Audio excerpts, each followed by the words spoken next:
بر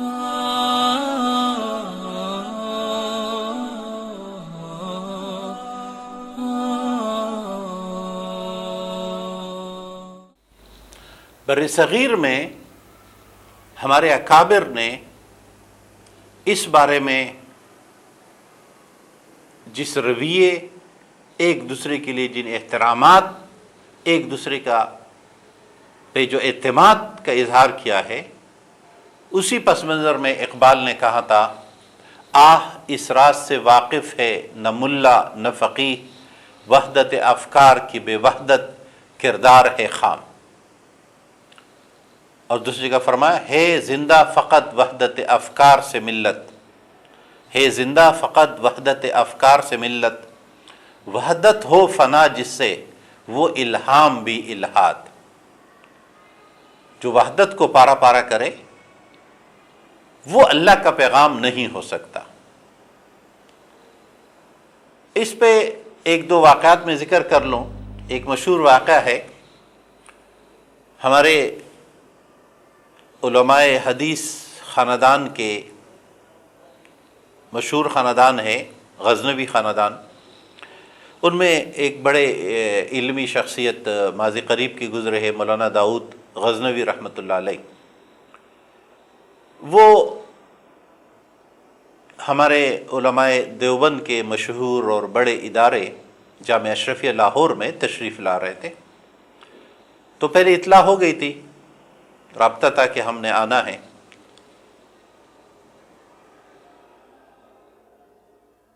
مولانا جب پہنچ رہے تھے تو جہری نماز کا وقت تھا، تو جب نماز ادا ہو گئی تو انہوں نے دیکھا کہ جو ان کے ساتھ دو تین ساتھی تھے، اس کے بجائے کوئی 10 لوگوں نے بڑے زور سے آمین کہا۔ اب نماز کے بعد مولانا داؤد غزنوی رحم اللہ زیر لب مسکراتے ہوئے کہنے لگے کہ اتنے زور سے تو آمین بالجہر کے ہم بھی قائل نہیں ہیں، یعنی مطلب آمین بالجہر کا بھی درجہ ہے کہ کتنے زور سے چیخنا اور نعرہ لگانا مراد نہیں ہے، لیکن ان کو حیرت اس پہ تھی۔ اب ہوا یہ کہ ان کی حیرت بجا بھی تھی کہ آتے ہوئے انہوں نے اپنے ساتھیوں سے کہا کہ ہم نماز احناف کی مسجد میں پڑھیں گے تو وہ آمین نہیں کہیں گے، ہم 3 آدمی جب آمین کہیں گے تو یہ کوئی مناسب رویہ نہیں، تو آج ہم ترک کرتے، آج نہیں کہیں گے۔ اب یہاں بالعکس دیے گئے ایک دوسرے کا احترام اور اعتماد،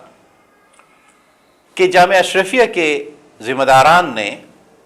مولانا ادریس صاحب اور دیگر عظیم شخصیات نے دور حدیث کے چند لڑکوں کو بلائے کہ ہمارے ہاں مہمان آ رہے ہیں، اور وہ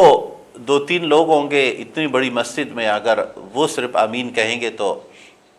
اس سے بہتر ہوگا کہ آج تم 8-10 لڑکے ان کے ساتھ آمین کہو۔ اب یہ لڑکے تو پہلی مرتبہ آمین کہہ رہے تھے، ان کو اندازہ نہیں تھا کہ کتنے زور سے بولنا ہے، تو ان 10 لڑکوں نے نعرہ تکبیر کی طرح آمین کہہ دیا، اور ان 3-4 نے کہا ہی نہیں آمین۔ یہ ہے ہمارا ایک دوسرے کے ساتھ رویہ فقہی معاملات میں۔ اور پھر ہم بر صغیر میں جتنی دینی تحریکیں چلی ہے، ان میں یہ سب مکاتب فکر ایک دوسرے کے ساتھ شانہ بشانہ رہے۔ ایک اور واقعہ جو اس سے ذرا پرانا ہے، وہ ہے مولانا اشرف علی تھانوی رحمۃ اللہ علیہ کو جب اطلاع ملی کہ مولانا احمد رضا خان رحمۃ اللہ علیہ وفات پائے، تو سننے والوں نے سنا کہ مولانا اشرف علی تھانوی رحمہ اللہ نے فرمایا، آہ ایک بہت بڑے عاشق رسول صلی اللہ علیہ وسلم انتقال فرما گئے۔ یہ احترام کا رویہ، اور اسی کی ایک اور مثال تو مولانا قاری محمد طیب صاحب محتمم دارالعلوم دیوبند اپنی کتاب میں لکھتے ہیں کہ میں نے مولانا تھانوی رحمہ اللہ کو دیکھا کہ وہ مولانا احمد رضا خان رحمہ اللہ سے بہت ساری چیزوں میں اختلاف رکھتے تھے،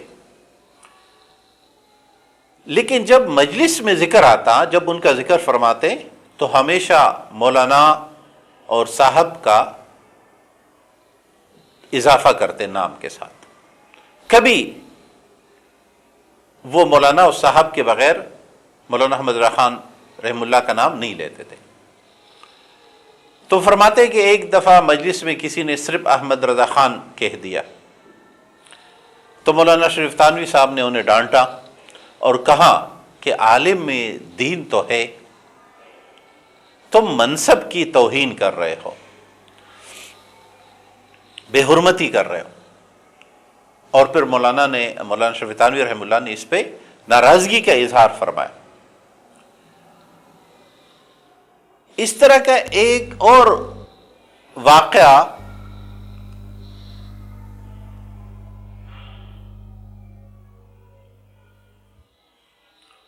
اس طرح کی ایک مثال ہمارے موجودہ زمانے کی حضرت مولانا مفتی محمد رفیع عثمانی صاحب دامت برکاتہم العالیہ لکھتے ہیں کہ 1986 میں ناچیز کراچی سے سفر کر کے مولانا سرفراز صفدر رحمہ اللہ کی خدمت میں گجرانوالہ خاص اس مقصد کے لیے حاضر ہوا کہ دیوبندی اور بریلوی مکتبہ فکر کے درمیان جو خلیج بڑھتی چلی جا رہی ہے اسے کم بلکہ ختم کرنے کی راہ تلاش کی جائے۔ ایک مرتبہ پھر غور کیجئے، امت کا درد رکھنے والے اور امت کے حقیقی مخلصین علماء کا رویہ، طرز عمل۔ اس مقصد کے لیے پہلے بھی ہماری کئی ملاقاتیں مولانا مفتی محمد حسین نعیمی رحمہ اللہ جو کہ سابق محتمم دارالعلوم نعیم لاہور ہے، مفتی ظفر علی نعمانی صاحب سابق محتمم دارالعلوم امجدیہ کراچی، علامہ عبد المصطفیٰ اظہری صاحب سابق شیخ الحدیث دارالعلوم امجدیہ کراچی، اور مولانا محمد شفیع اکاڑوی وغیرہ رحمہ اللہ۔ یہ رحمہم اللہ کے الفاظ مولانا مفتی رفیع عثمانی